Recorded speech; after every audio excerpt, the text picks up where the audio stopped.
শালগড় গ্রামের বাসিন্দা শিহাবুদ্দিন ও বাসির উদ্দিন সম্পর্কে দুজন চাচাতো ভাই। শিহাবুদ্দিন ভীষণই চতুর ও স্বার্থপর, অন্যদিকে বাছির উদ্দিন হলো খুবই সাদামাটা, সহজ ও সৎ মানুষ। দেখছিস বাসির, কি সুন্দর ফসল হয়েছে মাঠে। যতদূর চোখ যায় শুধু সবুজ ধান আর ধান, সবটাই আমার জমি। চোখ দুইটা জোড়াইয়া যায়। কি রে, তুই কোনো কথা কইস না কেন? তোর আবার কি হইল? মুখে মনে হয় কুলু পারছিস? হ্যাঁ, কি বলবো বড় ভাই, এই রাস্তার ধারের জমিটা তো আমার। আব্বাজান আমারে দেখাইয়া দিয়া গেছে, চাচাও তো আমারে কইছিল এটা তোর জমি, দলিলও আছে আমার নামে। তারপরও আপনি জমিটা ছাড়লেন না। এই বছর কন আগামী বছর দিমুনে, পরের বছর কন পরে দিমুনে। জমি কি পালাই যাইতেছে নাকি? ও এই কথা। আচ্ছা, এইবার দেখমনে, আগে ধান পাকুক, ঘরে ধান উঠুক, এত তারা কিসের? চল তাড়াতাড়ি পা চালা, বাড়ির যাইয়া মাছের ঝোল দিয়া গরম গরম ভাত খামু। চলেন।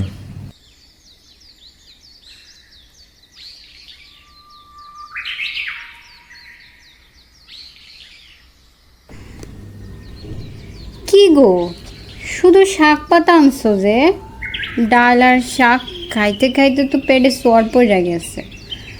কতদিন যে মাছ খাই নাই, স্বাদও ভুলে গেছি।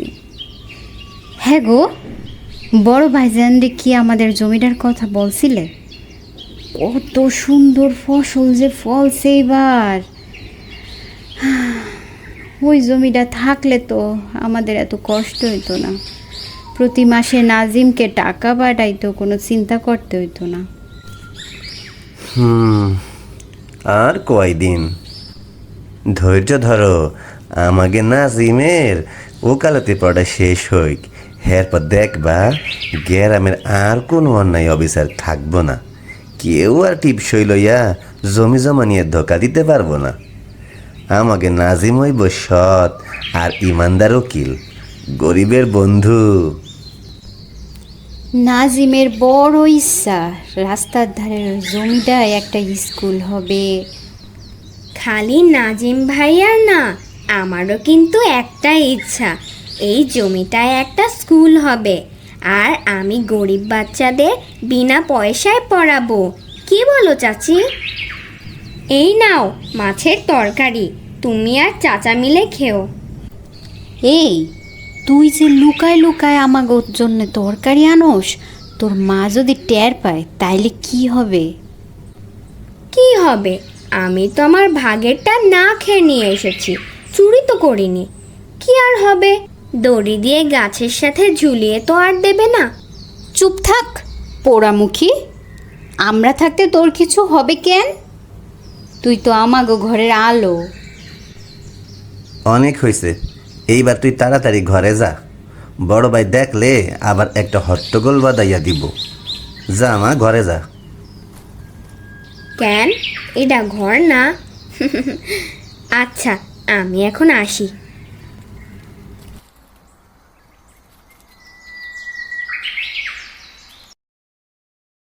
কি খবর নাজিম ভাই, কেমন আছো? হ্যাঁ, খুব ভালো আছি। আর তোমার ফোন পেলে তো আমি আরও ভালো থাকি। শুধু একটাই টেনশনে আছি। টেনশন? কিসের টেনশন নাজিম ভাই? বলো না, বলো না। এই তো আর মাত্র 2 মাস আছে ফাইনাল পরীক্ষার, পড়ার যে চাপ।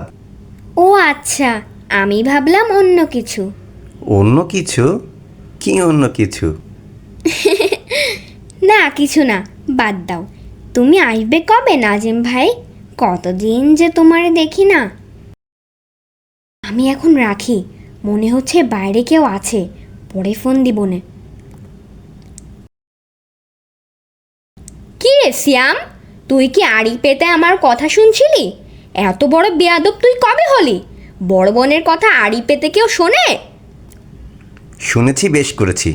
আমি দেখেছি তুমি নাজিম ভাইদের ঘরে তরকারি দিয়ে আসো, আবার ফোনে নাজিম ভাইয়ের সাথে কথাও বলো। আমি সব আব্বাকে বলে দেবো। কি বলবি তুই? যা বল গিয়ে। যা করেছি বেশ করেছি। যা তুই এখান থেকে। বড় বোনকে কিভাবে সম্মান করতে হয় তাও তুই জানিস না।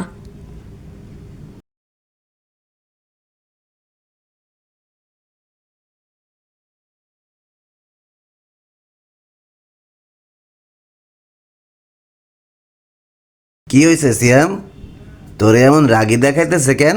কি হয়েছে? কি আর হইব, নিতু আপা আবার নাজিম ভাইদের ঘরে গেছিল। শুধু কি তাই, আমি নিজ কানে শুনছি সে নাজিম ভাইয়ের লগে কথাও কয়। কি কস তুই? ব্যাপারটা সত্যি?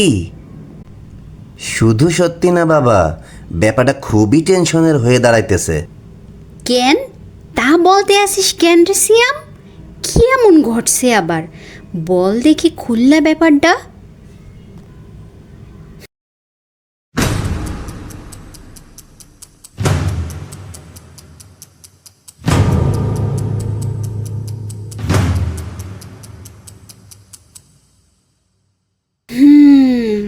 সবে তো বুঝলাম, এখন করিডা কি? নিতুরে কত কইরা কইলাম, মাথায় হাত বুলাইয়া বুঝাইলাম, শেষমেশ মাইরও দিলাম, তাও কাজ হইল না। আমি কই কি মা, মাঝখান থেকে বেড়া দিয়া দাও, যেন নিতু আপা অগ ঘরে যাইতে না পারে। আর ওর কাছ থেকে ফোনটাও কিছুদিনের জন্য নিয়ে নাও। কিছুদিন কথা বন্ধ থাকলে সব আবার ঠিক হইয়া যাইব।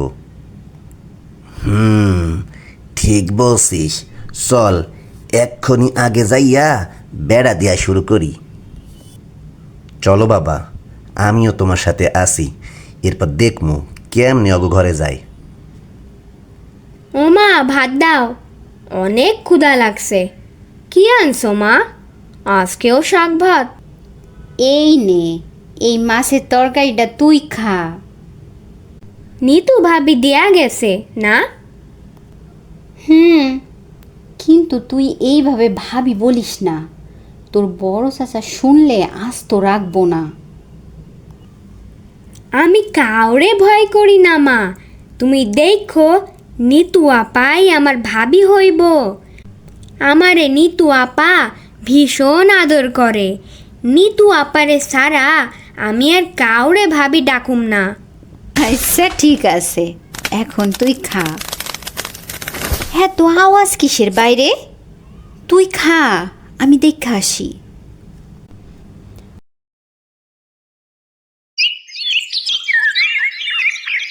বড় ভাইজান, আপনি কি করতে আছেন? বেড়া দিতেছেন কেন?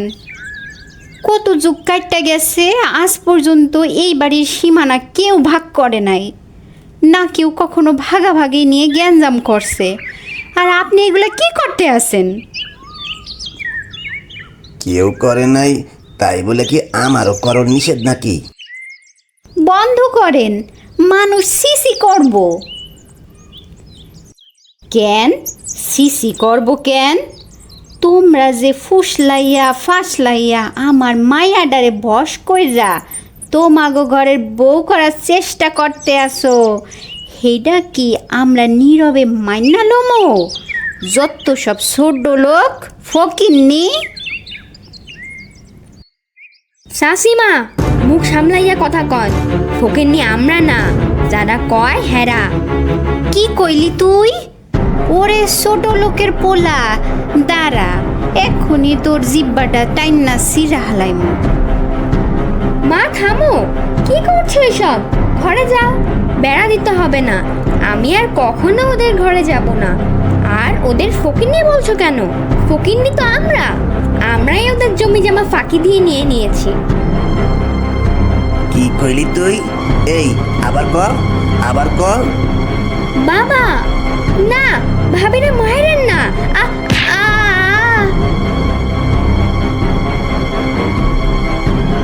না না, এটা তুমি কি করলা বাবা? হাই হাই, আমার নয়ন কথা কয় না কেন? ও নয়ন, তোর কি হইল বাপ? কথা ক।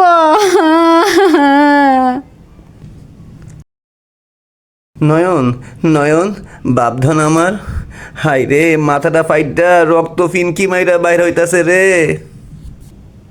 তাড়াতাড়ি করো, ওকে এক্ষুনি হাসপাতালে নিতে হবে।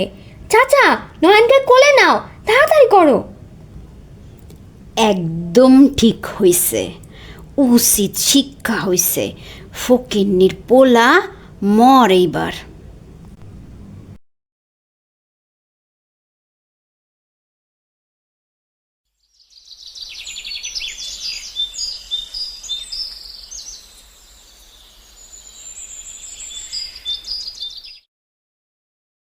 শিহাবুদ্দিন, নিজেদের মধ্যকার ব্যাপার এত বাড়াবাড়ি হইল কেমনে? শুনলাম পোলাটার অবস্থা নাকি খুবই খারাপ, তাড়াতাড়ি শহরে লইতে হইবে, তা না হইলে জানের শঙ্কা আছে। কেমনে যে কি হইয়া গেল, রাগের মাথায় বাড়িটা মনে হয় একটু কইসা দিছিলাম।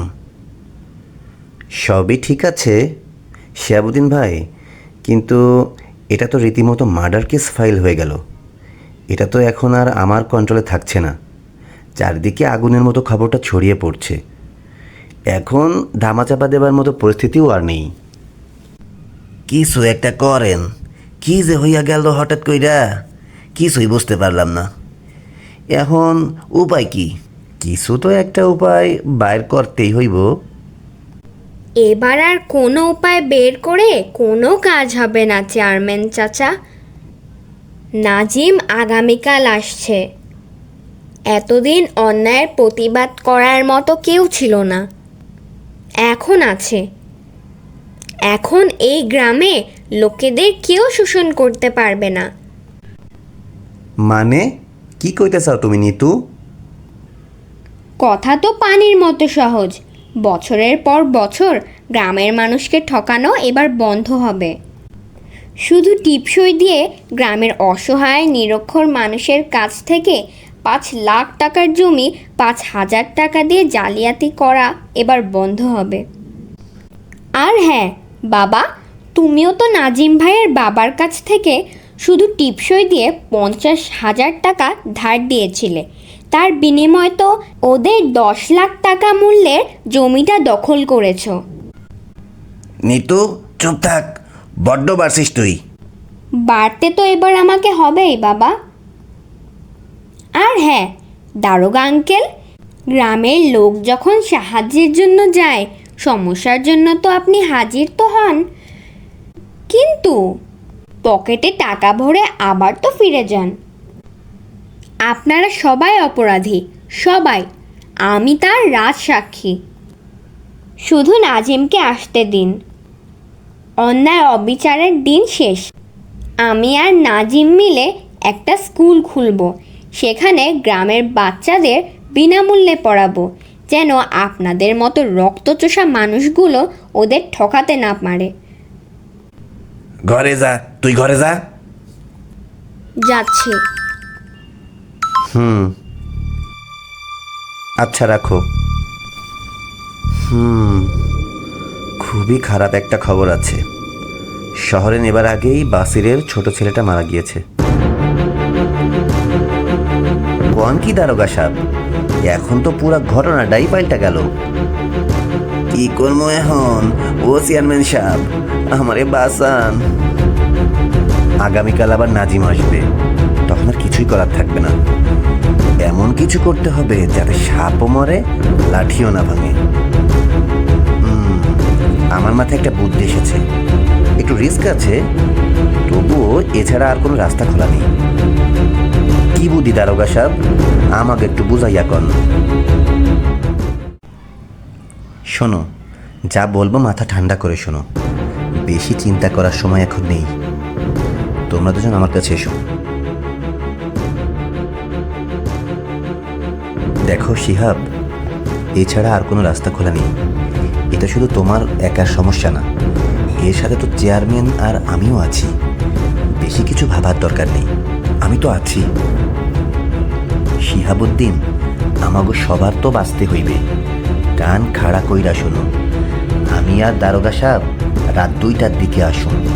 তুমি এইখানেই থাইকো। খবরদার, কাকপক্ষীও যেন টের না পাই। মনটাকে শক্ত করতে হবে। তোমার জায়গায় আমি হলে নির্দ্বিধায় এই কাজটাই করতাম, দ্বিতীয়বার ভাবতাম না।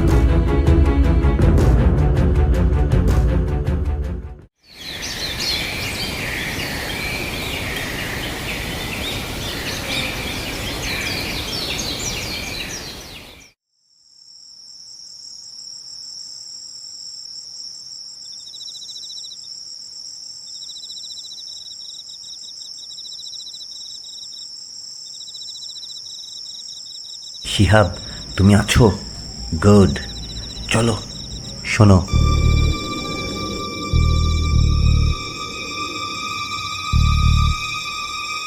আচ্ছা ঠিক আছে।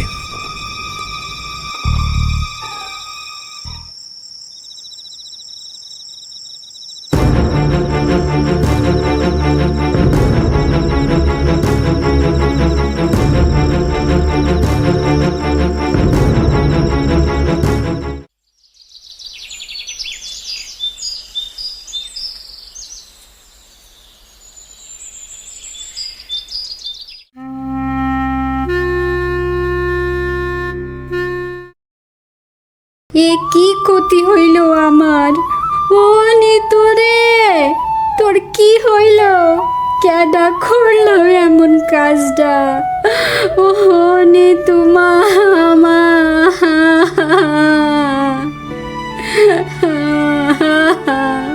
ও নিতু, সোনা মা আমার, উঠ, কথা ক।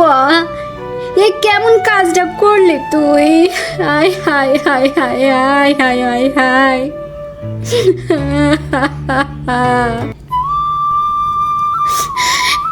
এই এই তোমাগো লাইগা, হ তোমাগো লাইগাই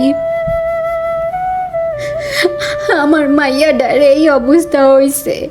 তোমরা আমার মাইয়াডার মাইরা হালাইছো। তোমরা কোনি কোনি, তোমরা সইরা যাও। সুবানা, আমার নিতুরে যাও এখান থেকে, যাও।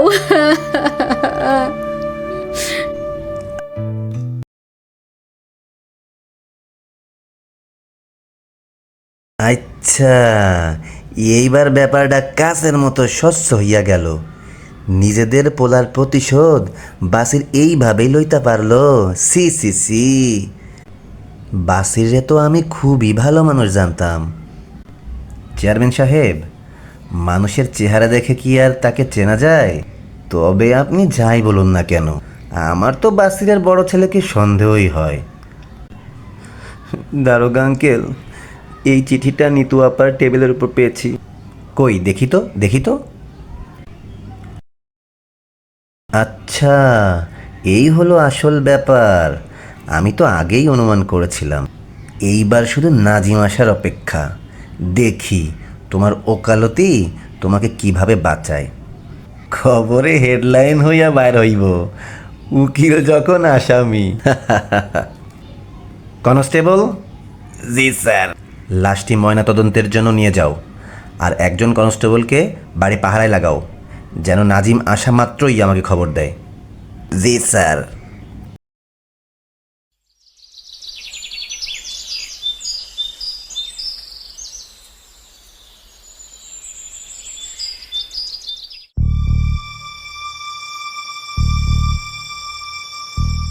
এত কিছু ঘটে গেল, আর তোমরা আমাকে কিছুই জানোনি কেন? কি করে হলো এসব? এমন তো হবার কথা ছিল না। সব কিছু এত দ্রুত গড়তে লাগলো বাবজান, কিছুই বুঝতে পারলাম না। আর নিতু মাই কেন গলায় দড়ি দিব? ও তো তোর আসার অপেক্ষায় বসা ছিল। না মা, ও নিজে গলায় দড়ি দেয়নি। নিতু ভীষণই সাহসী মেয়ে, ও কখনোই এমন কাজ করবে না। ওকে ওকে আমি খুব ভালো করে চিনি। অনেক বড় ধরনের ষড়যন্ত্র চলছে, যার বলিদান নিতুকে দিতে হয়েছে। নাজিম, মিস্টার নাজিম, বাইরে আসুন। ও আপনি চলে এসেছেন? মোটেও দেরি হয়নি। মনে হচ্ছে সব কিছু আগে থেকেই প্ল্যান করে রাখা হয়েছে। প্ল্যান তো আমি না, করেছেন আপনি। কি চমৎকার প্ল্যান! যাই হোক, উপযুক্ত প্রমাণ আছে আমার হাতে আপনাকে দোষী প্রমাণ করার। নিতু চিঠিতে সব কিছু লিখে গিয়েছে। কই চিঠিটা? আমি দেখতে চাই। নিতুর হাতের লেখা আমি চিনি। আর আপনি কিসের ভিত্তিতে আমাকে অ্যারেস্ট করতে এসেছেন? এই যে অ্যারেস্ট ওয়ারেন্ট, চোখ দুটো বড় বড় করে পড়ে নিন। আর আমার হাতে এত সময় নেই। কনস্টেবল, ওনাকে জামায় আদর করে গাড়িতে ওঠাও। থাক, ওঠাতে হবে না, আমি নিজেই উঠছি। ও পুলিশ সাহেব, আমার নাজিমের কোনো দোষ নাই, ও তো এইসব জানেও না। ওরে সাজা দেন, আপনি আমারে আর নাজিমের বাপরে লইয়া যান।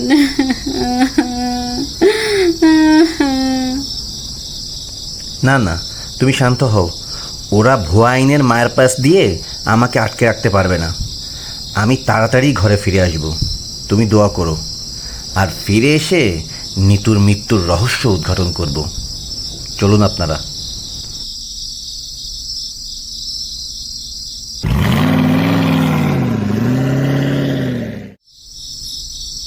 এ কি, থানায় না গিয়ে আপনি এই ঘন জঙ্গলে কেন আমাকে নিয়ে আসলেন? আপনার মতলবটা কি? সে কি নাজিম সাহেব, আপনাকে থানায় নিয়ে গিয়ে এত বড় ভুল আমি কি করে করি? প্রথমে আপনি নির্দেশ হিসেবে ছাড়া পাবেন, তারপর আমাদের ফাঁসির কাস্টাডিতে ঝোলাবেন। না, এটা তো আমার পছন্দ হচ্ছে না। তার থেকে ভালো তোর এইখানে মাইরা মাটি নিচে পুঁততে রাখবো। রাইট। আর থানায় গিয়ে বলবো আমাকে আহত করে আসামি নাজিম পালিয়েছে। ওয়াও, কি সুন্দর ড্রামা। প্রথমে তো নিতুকে মারলাম, এবার নির্দোষ নাজিমকেও। বেচারা নাজিম।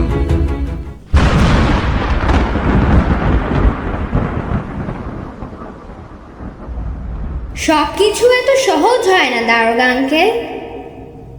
কিছু পাপের শাস্তি সাথে সাথেই পেতে হয়। নিতু? কে কে কে কে নিতু? তু তু নিতু? ভূত! পালাও পালাও! পালানোর কোনো রাস্তা যে আজ আর খোলা নেই। এখন তোদের মৃত্যু আমার হাতে হবে। ওরে বাপরে! আমারে আমারে ক্ষমা কইরা দাও ও নিতুমা। আমার আমার ভুল হয়ে গেছে। সব এই এই এই দারোগার দোষ। ওরে মেরে হালাও। সব ওর বুদ্ধি। আমারে সাইডা দাও। আমারে সাইডা দাও। তোরা অনেক পাপ করেছিস, আজ প্রায়শ্চিত্ত কর।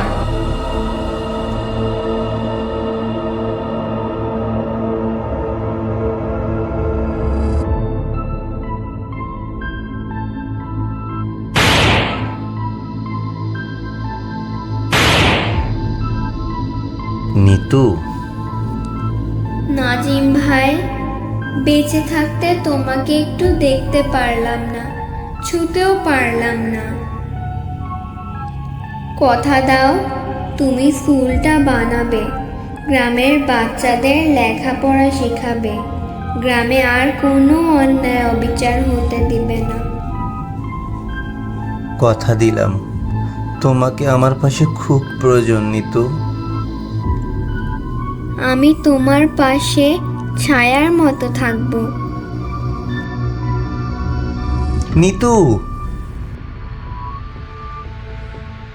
গল্পটা ভালো লাগলে চ্যানেলটা সাবস্ক্রাইব করুন, বেশি বেশি কমেন্ট করুন।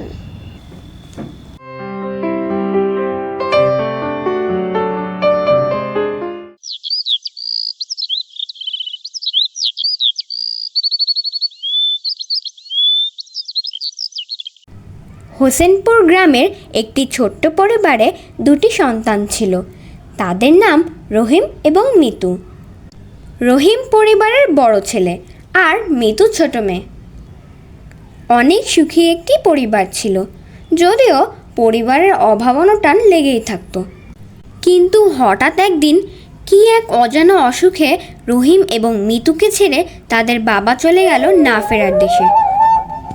আর এই শোকে কান্নাকাটি করতে করতে মাত্র কয়েকদিন পরেই হার্ট অ্যাটাকে তাদের মাও তাদেরকে ছেড়ে চলে গেল।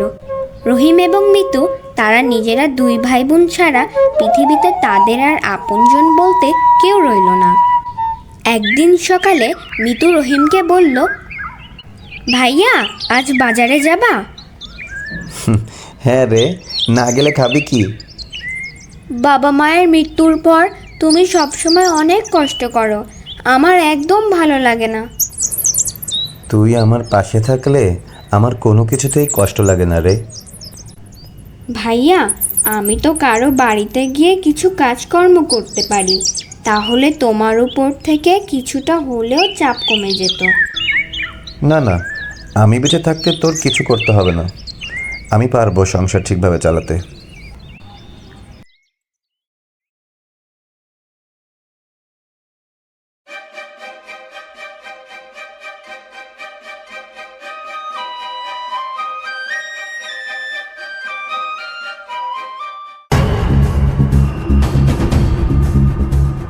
রহিম, তোর বাবা আমার কাছ থেকে 30,000 টাকা ধার নিয়েছিল 2 বছর আগে।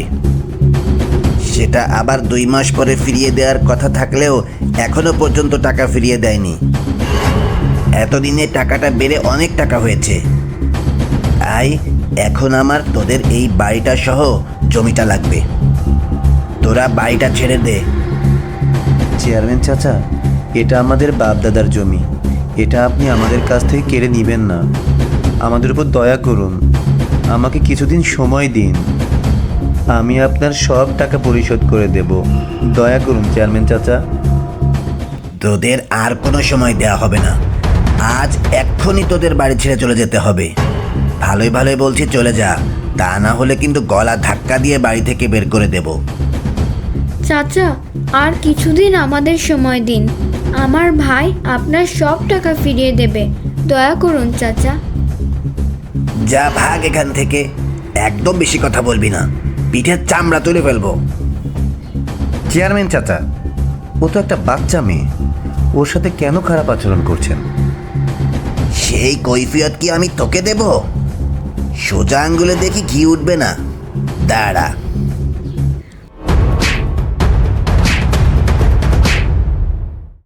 আমার ভাইকে মারবেন না, আপনারা একটু দয়া করুন।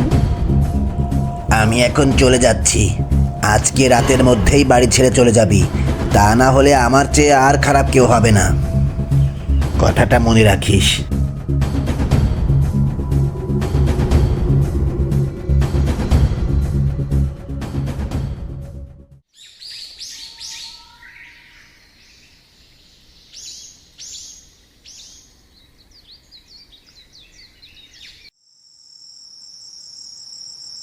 আমি আর পারছি না, এত বড় অপমান করলো সবার সামনে আমাকে।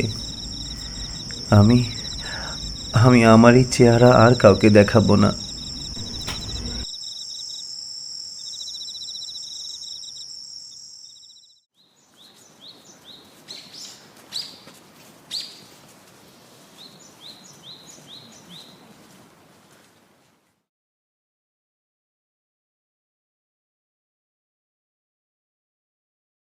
এই মিতু দেখ, ওই শ্মশানে কে যেন পড়ে আছে, তাড়াতাড়ি চল আমরাও গিয়ে দেখে আসি কে পড়ে আছে।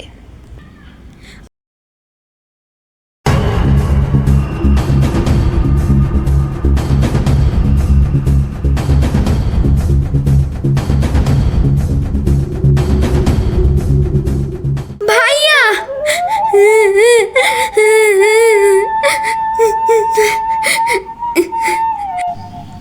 গতকাল চেয়ারম্যান সাহেবের এইভাবে রহিমকে অপমান করা ঠিক হয়নি। হ্যাঁ ঠিকই বলেছ, বাপ মা মরা ছেলে মেয়ে তো চেয়ারম্যানের অপমান সহ্য করতে পারিনি। আহারে বেচারা। রহিম তো মরেই গেল, কিন্তু এই ছোট্ট মেয়েটার কি হবে? সৃষ্টিকর্তাই হেফাজত করবেন।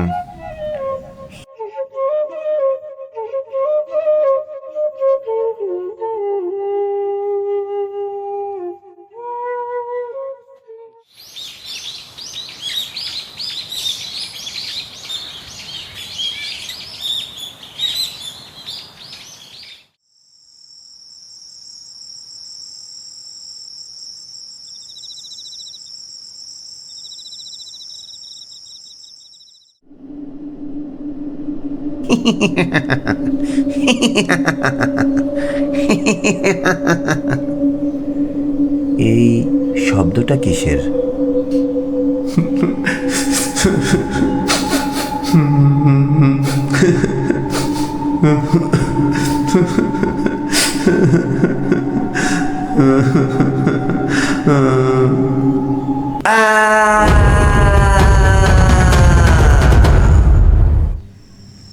হোসেনপুর গ্রামেরই একটি ছেলের নাম জয়নাল। সে বাজার করে হাট থেকে ফিরছে। এত অন্ধকার আজ, কিছুই দেখা যাচ্ছে না। তারপর আবার শুনেছি আজকাল অনেকেই রাতে কী সব অদ্ভুত আওয়াজ শুনছে। কেন যে একা আসতে গেলাম? ভালোই ভালোই বাড়ি পৌঁছাতে পারলে আর একা বের হব না।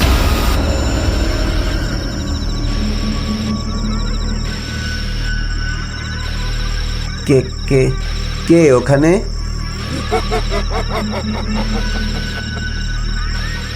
না,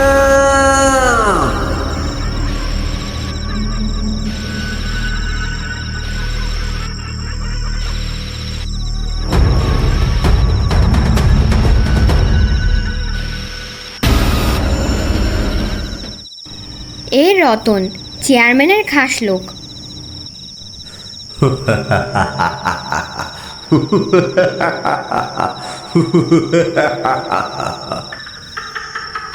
কে কে ওখানে?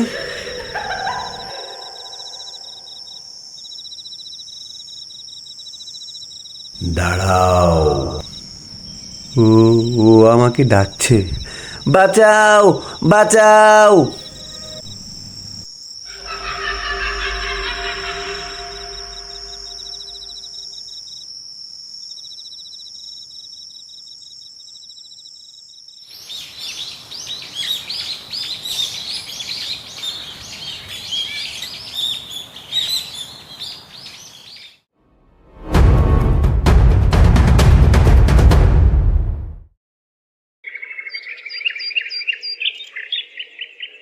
চেয়ারম্যান সাহেব, ইদানিং রাতে বাড়ি থেকে কেউ বের হতে পারছে না।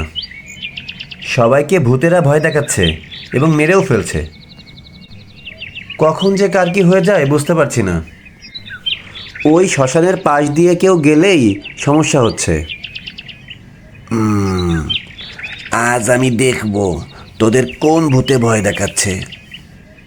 তান্ত্রিককে খবর দাও, সে যেন আজ রাতেই শ্মশানে চলে আসে। চেয়ারম্যান সাহেব, এ অনেক শক্তিশালী ভূত, আপনি ওর কিছুই করতে পারবেন না, বরং এতে আপনারও সমস্যা হতে পারে। আমার ক্ষতি করার হিম্মত কারো নাই। আমার বন্দুকের গুলিতে ভূতের বুক ঝাঁঝরা করে দেব। আজ হবে আমার ভূতের সাথে যুদ্ধ। দেখি আমার শক্তি বেশি না ভূতের শক্তি বেশি। কথা না বাড়িয়ে এখন যাও, তান্ত্রিককে খবর দাও।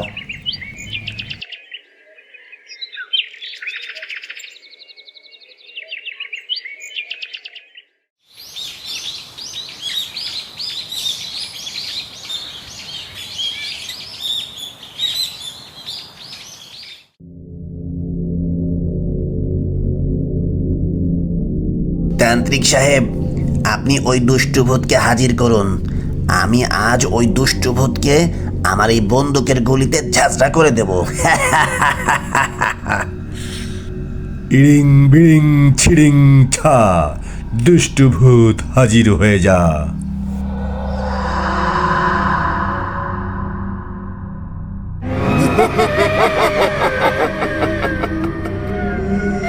চেয়ারম্যান সাহেব, এ কোনো সাধারণ ভূত না, এ তো এক অতৃপ্ত আত্মা।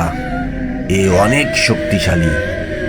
আমি পালাই, আমারে সম্ভব না।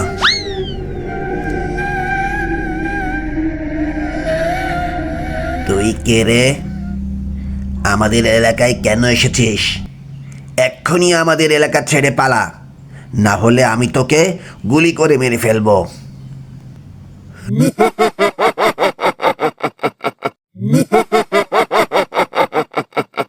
তুই কি আমাকে চিনতে পারিসনি চেয়ারম্যান? ভালো ভালো করে আমার দিকে তাকিয়ে দেখ। আমি সেই রহিম যার বাবার ঋণের দায়ে তুই প্রচণ্ড অপমান করে মারধর করেছিলি। এই অপমান সহ্য করতে না পেরে আমি আত্মহত্যা করেছিলাম, আর আমার ছোট্ট বোনটি একা হয়ে গিয়েছিল। রহিম, হ্যাঁ রহিম, আজ আমি তোকে ছাড়ব না। এর প্রতিশোধ যে আমাকে নিতেই হবে।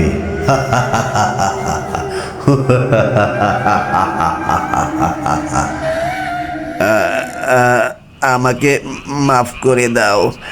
আমি আমার ভুল বুঝতে পেরেছি। আমি আমি তোমার বোনকে সেই জমি আর বাড়ি বুঝিয়ে দেব। আর কখনো এমন ভুল করব না। আমাকে ক্ষমা করে দাও। কাল সকালেই আমার বোনকে বাড়ি ফিরিয়ে দিবি, না হলে কালই হবে তোর জীবনের শেষ দিন।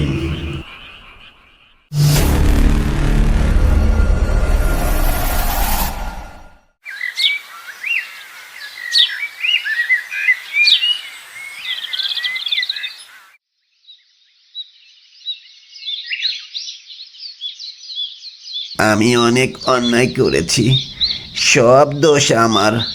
তুই আমাকে ক্ষমা করে দে মা। আজ থেকে এই বাড়ি তোরই। চেয়ারম্যান সাহেব, আমার একটা কথা ছিল, যদি অনুমতি দেন তাহলে বলতে পারি। বলেন মাস্টার সাহেব। বলছিলাম কি, আমি বিয়ে করেছি 12 বছর হয়ে গেল, কিন্তু এখনও বাবা ডাক শুনতে পারিনি। আর পারার সম্ভাবনাও নাই। আর মিতুরও তো এই দুনিয়ায় কেউ নাই। তাই যদি আপনারা সবাই অনুমতি দেন তাহলে আমি মিতুকে আমার সন্তানের মতো মানুষ করতে পারি। ওর বাড়ি ওরই থাকবে, শুধু ও আমাদের বাড়িতে চলে যাবে, আমার মেয়ে হিসেবে বড় হবে। এ তো খুবই ভালো কথা। কি বলেন আপনারা? হ্যাঁ হ্যাঁ, এ তো খুবই ভালো কথা। কি রে মা, তোর কোনো অসুবিধা নাই তো? না কাকু, আমার কোনো অসুবিধা নেই। কাকু না রে মা, আজ থেকে আমি তোর বাবা। বাবা? হ্যাঁ মা, বাবা।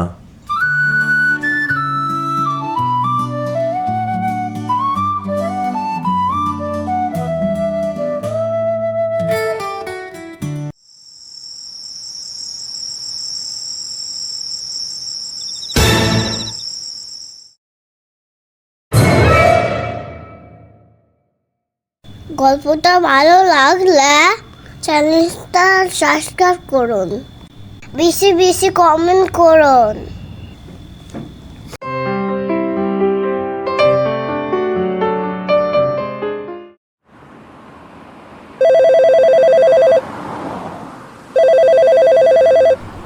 বসের ফোন। স্যার। জি স্যার। জি জি, আমি ঠিক সন্ধ্যা 7টায় অফিসে থাকবো স্যার। ওকে স্যার, আসসালামু আলাইকুম স্যার। কি হয়েছে? অফিসে যেতে হবে? হ্যাঁ, আর্জেন্ট কাজ এসেছে। ওহো, তাই বলে ছুটির দিনেও? এই তো বেশ ছুটি কাটালাম, রবিনের বাসায় দাওয়াত খেলাম, গল্পগুজব করলাম। আর আর আমার শপিংয়ের কি হবে? আচ্ছা, শপিংটাই বাদ রয়ে গেল না? যা, এখন কি করি?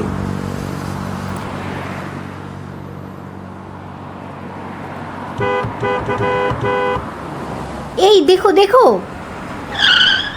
এ কি, এভাবে রাস্তার মাঝখানে বাচ্চাটাকে ছেড়ে রাখে কেউ? আচ্ছা বাচ্চা তো, এর বাবা মা কোথায়? এই মেয়ে, তুমি এভাবে রাস্তার মাঝখানে দাঁড়িয়ে আছো কেন? তোমার বাবা মা কই? কি মিষ্টি দেখতে মেয়েটা। কি নাম তোর? আমার নাম রায়া। আমার এই পৃথিবীতে কেউ নেই, আমাকে তোমাদের সাথে নিয়ে চলো। তোমরা ভীষণ ভালো মানুষ, আমি তোমাদের সাথে যেতে চাই। অদ্ভুত মেয়ে তো, চেনা নেই জানা নেই আমাদের সাথে যেতে চাই। আরে এভাবে বকছো কেন? দেখো তো কি নিষ্পাপ দেখতে। মা, আমাকে তোমাদের সাথে নিয়ে চলো, এভাবে একা রেখে যেও না। কি বললি? আবার বলতো, আবার বল। এই যে তুমিও না ইমোশনাল হয়ে পড়লে। সমস্যা কি? বিয়ে হয়েছে 7 বছর কেটে গেছে, এখনো তো মা ডাক তো শুনতেই পাইনি। কি মিষ্টি লাগে মা ডাক শুনতে। ওকে না নিয়ে কোনো মতে আমি যাবই না। কি মুশকিল, এদিকে সন্ধ্যা নেমে এসেছে, এদিকে রাস্তাটাও ভালো না। ওঠো, গাড়িতে ওঠো, পরে দেখছি কি করা যায়। চল চল, আমার সাথে চল। চলো মা।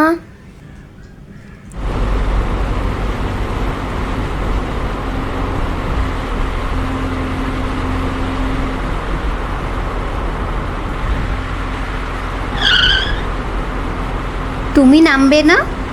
না, আমি থানায় যাচ্ছি, ডায়েরি করে আসি, ওই পথে অফিসে চলে যাব। তুমি বাসায় যাও। তাড়াতাড়ি চলে আসবে, আজ অনেক মজার মজার খাবার রান্না করব কিন্তু। আচ্ছা ঠিক আছে, নিজের দিকে খেয়াল রেখো।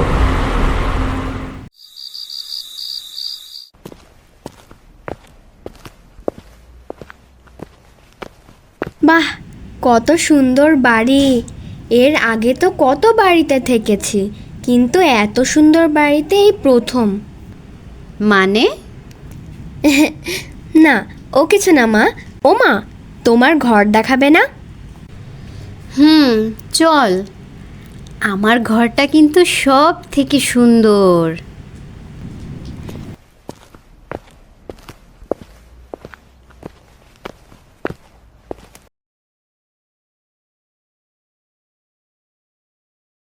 কি সুন্দর তোমার ঘরটা, একদম আমার মনের মতো। তোর পছন্দ হয়েছে? হুম। আচ্ছা, এবার বল তো তোর মা বাবার কথা, তোর পরিবার, ঘরের লোকের কথা। মা,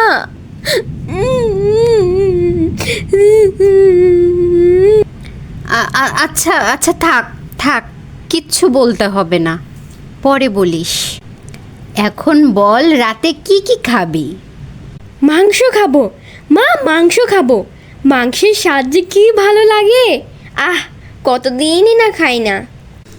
ঠিক আছে চল, আমি রান্না করব আর তুই পাশে বসে থাকবি। চলো চলো।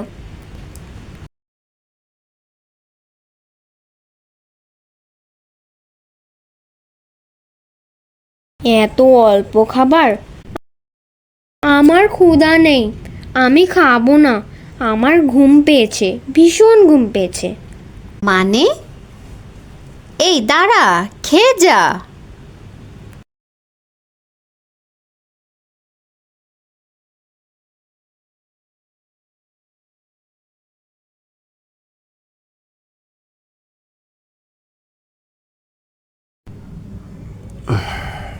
পানি নেই বোতলে, যাই নিচে গিয়ে পানি খেয়ে আসি।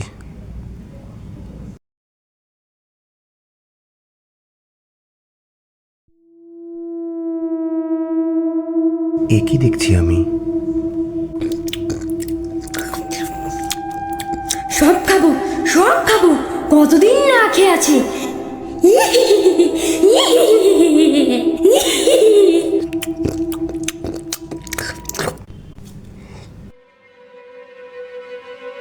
এ কি দেখলাম আমি?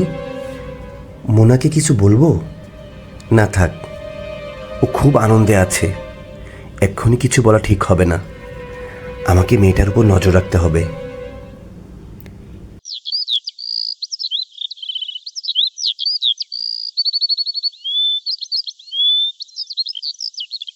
এই যে সাহেব, রাতে উঠে সব খাবার খেয়ে নিয়েছো?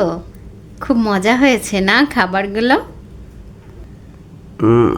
হ্যাঁ, মানে মা, তুমি না বলেছিলে আজ ঘুরতে নিয়ে যাবে আমায়? শুধু ঘুরতে নিয়ে যাব না, তোর জন্য অনেক অনেক কেনাকাটা করব। যা তাড়াতাড়ি খাবার খেয়ে নে। মোনা, সাবধানে যেও, কোনো সমস্যা হলে আমাকে ফোন দিও। ঠিক আছে ঠিক আছে, চলো এখন সকালের নাস্তা খাই।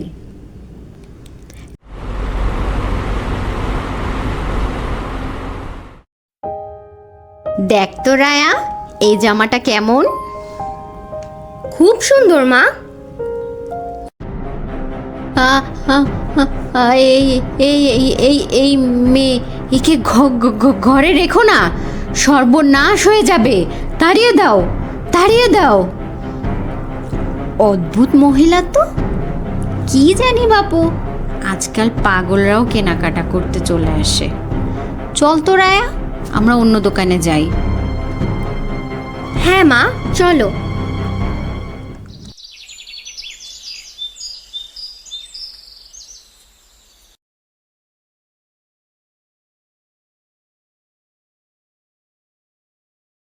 হে কি, রায়াকে আয়নায় দেখা যাচ্ছে না কেন?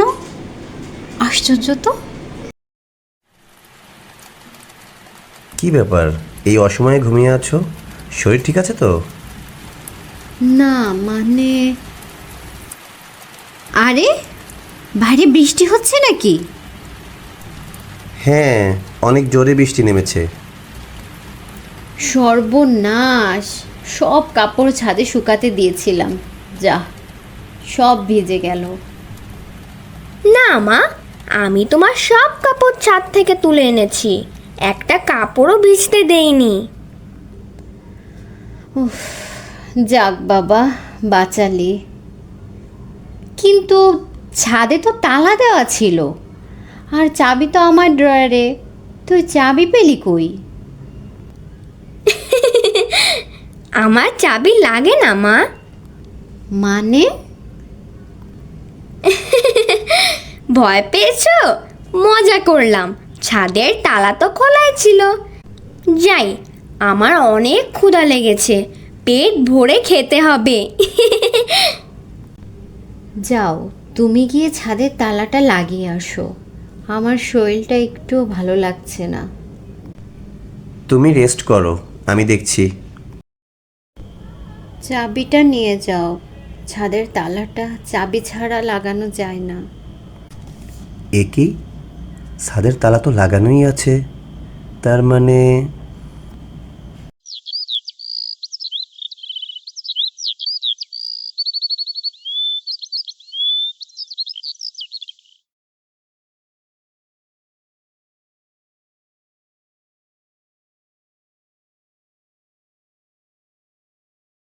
কি হয়েছে মোনা? এক্ষুনি ডাক্তারের কাছে চলো।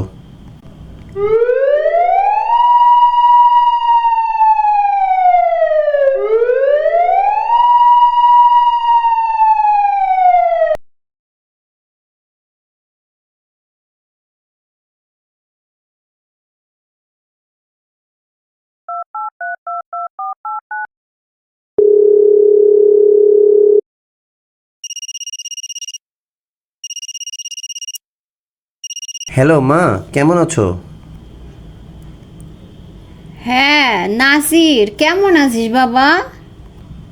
হ্যাঁ মা, খুব ভালো আছি। তোমার জন্য সুখবর আছে। কি সুখবর বাপজান? তুমি দাদি হবে, কালই চলে এসো। ডাক্তার বলেছে মোনাকে ফুল বেড রেস্টে থাকতে, সবসময় পাশে একজন থাকতে হবে। কালই তুমি চলে এসো মা। আচ্ছা বাবা, ঠিক আছে ঠিক আছে, কাল না, আমি পরশু আসবো।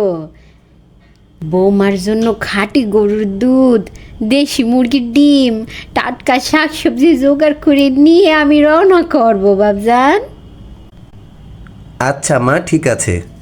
তুমি নাদের চাচাকে বইলো তোমাকে বাসে উঠিয়ে দিতে, আমি সময় মতো গাড়ি নিয়ে চলে আসবো। আচ্ছা ঠিক আছে ঠিক আছে।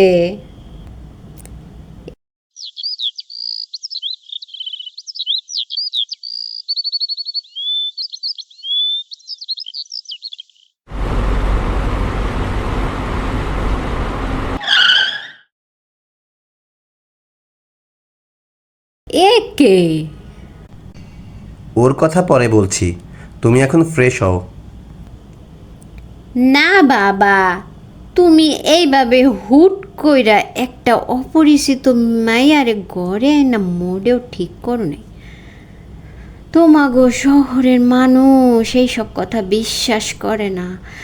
আমাদের গ্রামে একবার একটা ঘটনা ঘটছিল। এক পেতনি বউয়ের রূপ ধইরা সংসার করতেছিল। এরপর কত কি যে ঘটলো বাবজান। তারপর তারপর তারপর কি হলো মা? চুপ থাকো তো মা, তুমি তো জানো মোনার শরীরটা ভালো না, এ সময় এসব কথা বলো না। কি রে রায়া, তুই মায়ের দিকে এভাবে তাকিয়ে আছিস কেন? যা এখান থেকে।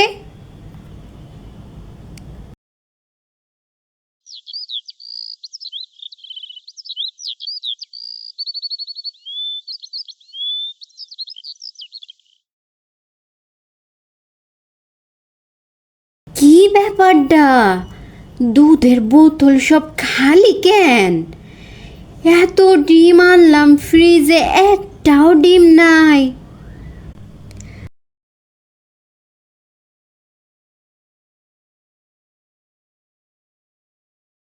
বুড়ি আমাকে সন্দেহ করিস?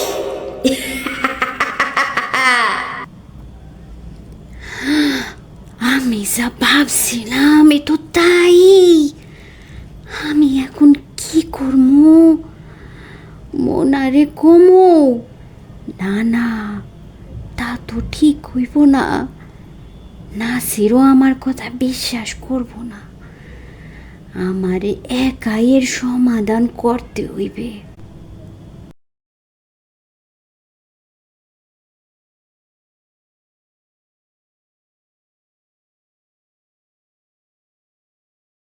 এই মাইয়া, তুই এইখানে কেন?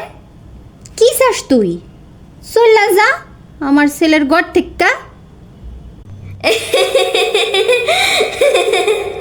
আমি তো যাব না, সারা জীবন এখানে থাকবো, কিন্তু তোর তো থাকা হবে না, তুই আমাকে চিনে ফেলেছিস।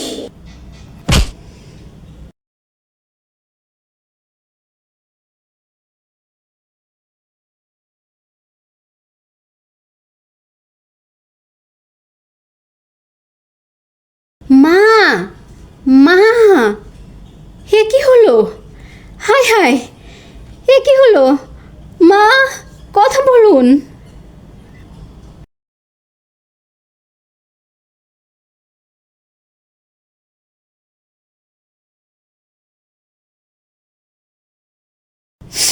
রায়া, আমি জানি তুই মাকে ধাক্কা দিয়েছিস না, কিন্তু তুই এটা কেন করলি? কি চাস তুই? এক্ষুনি বের হয়ে যা আমার বাড়ি থেকে। আমি তো যাব না মা, আমি এখানেই থাকবো তোমার মেয়ে হয়ে।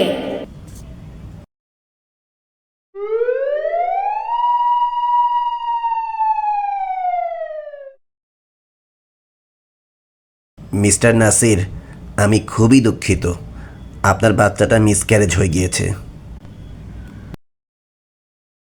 জনাব নাসির, আমরা সবাই শোকাহত আপনার সাথে যেসব অনাকাঙ্ক্ষিত ঘটনা ঘটেছে তার জন্য, কিন্তু খুবই অদ্ভুত ব্যাপার কি জানেন, এই রায়া নামে আরও 5টি থানায় কেস ফাইল করা হয়েছে, কিন্তু তার কোনো সমাধান খুঁজে পাওয়া যায়নি।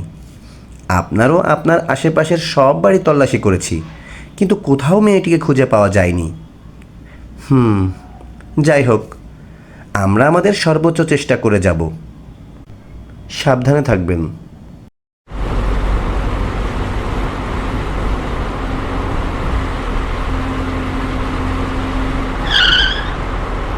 গল্পটা ভালো লাগলে চ্যানেলটা সাবস্ক্রাইব করুন, বেশি বেশি কমেন্ট করুন।